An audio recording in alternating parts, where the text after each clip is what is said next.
Okay, waking up to this in the morning is not fun, is it? So I knew I already had this massive rust building on this radiator, and I think this radiator was there for like, what, 40 years or so since this place was built, I believe. So I don't think this radiator ever seen a change. So I actually already had one of the radiators replaced when I moved into this place, and that was around 15 years ago. My friend Neil helped me change the first radiator to the more efficient one, more recent one.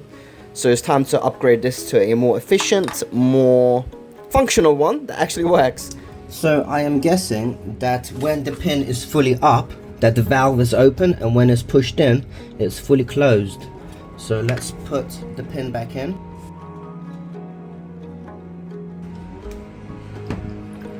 Got a bit of motion there. I'm going to do a very little bit at a time, you know, there's no need to rush this. So first of all, let's just shut off the boiler and actually disconnect these valves. So I'm going to actually tighten them tighten them closed to make sure that nothing is, I'm not going to cause a flood basically in the kitchen. So with those, I forgot what they're called, but basically the isolator valves, thermostatic valves or something like that.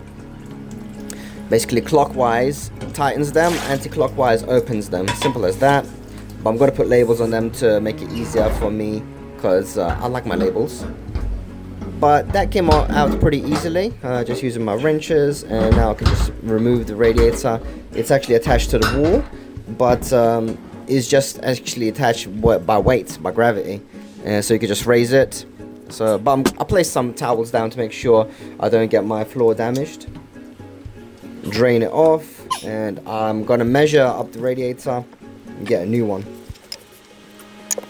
Okay, actually I'm surprised how easy it is to remove a radiator. So obviously I got the boiler off, I turned both valves off, and I released the pressure, and then I drained the radiator, so now it's off. So now I'm going to take measurements.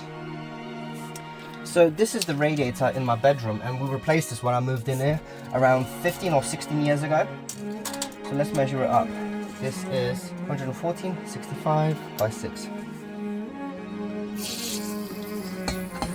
So at this point, trying to figure out which is the hot and cold is not a really good idea, because if the heating is off, you can't really actually tell. So it's kind of pointless what I was trying to do here. I'll get onto that a bit later.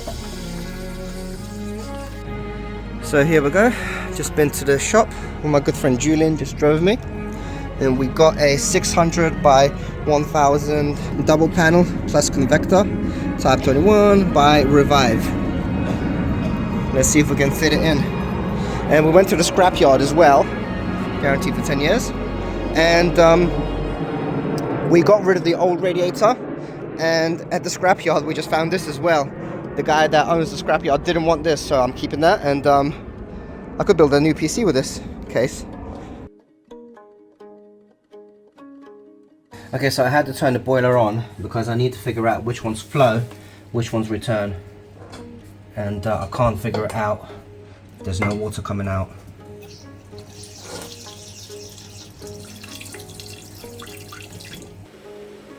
So yeah, trying to figure out the hot and the cold, but I still can't do it. So let's just try to figure out the mounting first. Currently we have zero pressure because obviously of this change. So let's open up the pressure valve, and the pressure should instantly start building. Yeah, we can see it building, and that should increase the pressure with the radiators as well. I don't want to build it too much because I'm going to have to drain it a little bit as well. Oh, instantly, yeah, that's a lot of heat.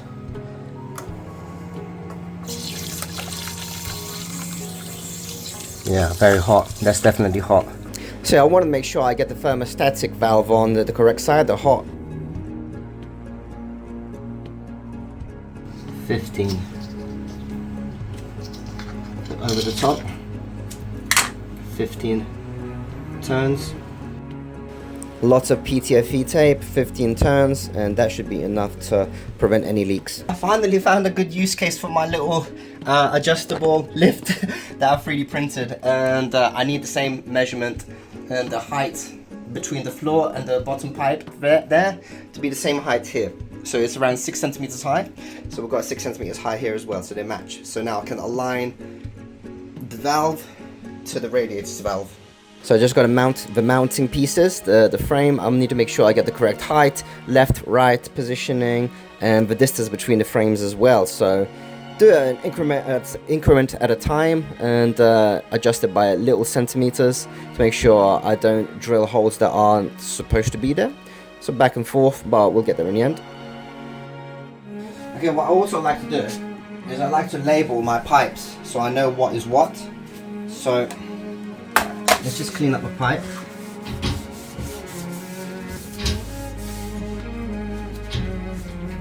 And then dry it off.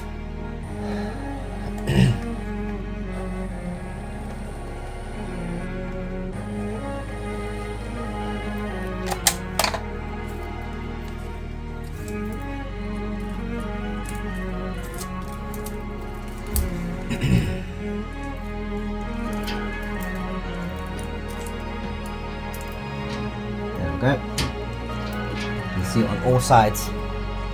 So last thing, we need to sort this valve out because it's like 2 centimeters too long. So we need to cut it.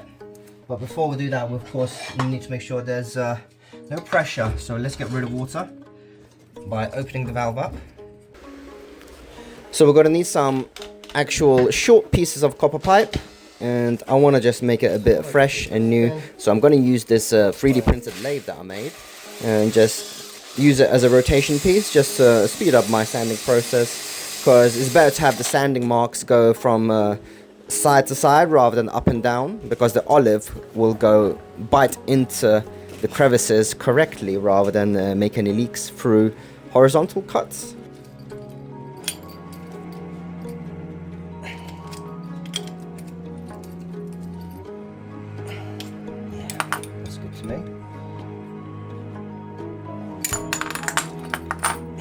That's compression fitting, so it's going to go like that, and the opposite way, got an olive in there. Now we can start tightening it. You see we've got a slight gap, that gap is fine, a bit of a gap is good.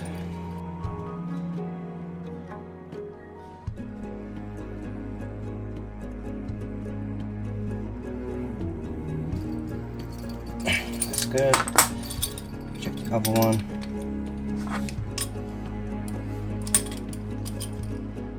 Good as well.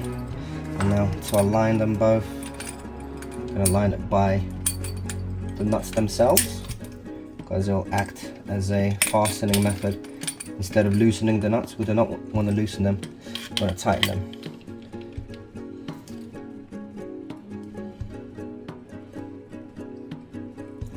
Is that straight?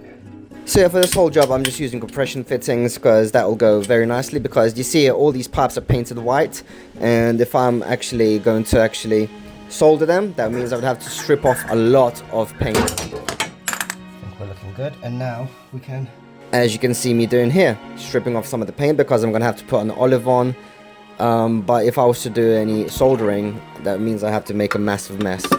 But I think the compression fitting has worked very well in this job. I'm going to do some soldering work in upcoming episodes because there were nightmares happening after this episode with some service pipes that come in. You guys will see that because it was not fun. I actually had a massive meltdown of what happened. But yeah, stay tuned if you want to see some amateur fails. I think that's what people are into the most, fails.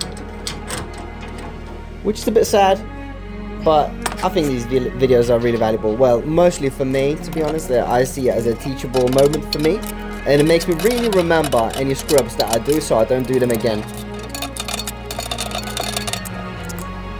But we're getting into the good stages now. We move the radiator back and forth, left and right, to make sure the distances are correct, and now we want to tighten all these compression fittings very tight, open up this thermostatic valve.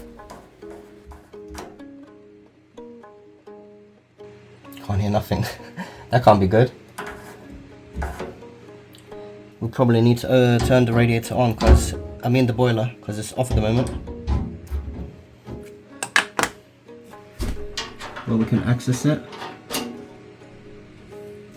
Completely shut off.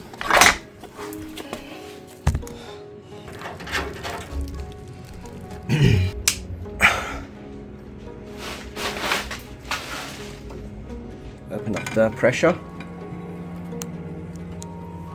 I don't want it heating at the moment. I want to stay safe for now. But I do want the pressure building. And I can hear air coming out, which is good. So we've got progress, we've got pressure building. It is filling. So far no leaks. So this is on, 0 is off. Let's make sure this is fully open. It's spitting. That was quick, what the fuck?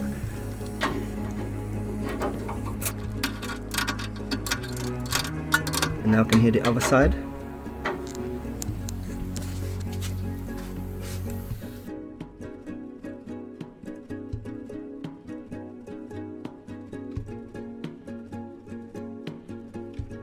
So we've got the pressure building and it's almost 1.8 bar.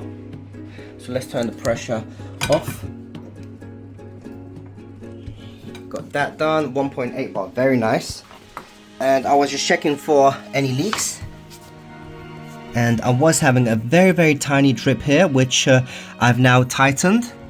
Because this one of these two were quite loose. And I was checking, so this is the cold, this is the hot. So I was correct on that. And this is boiling hot and we've got 1.8 pressure. Amazing. Very happy. We are good to go. So I got all labels here. Clockwise closes the valve, anti opens the valve, and 0 leaks, 0 drips, closed off. And same here. The boiler was boiling hot, so I'm very happy. Everything is all good.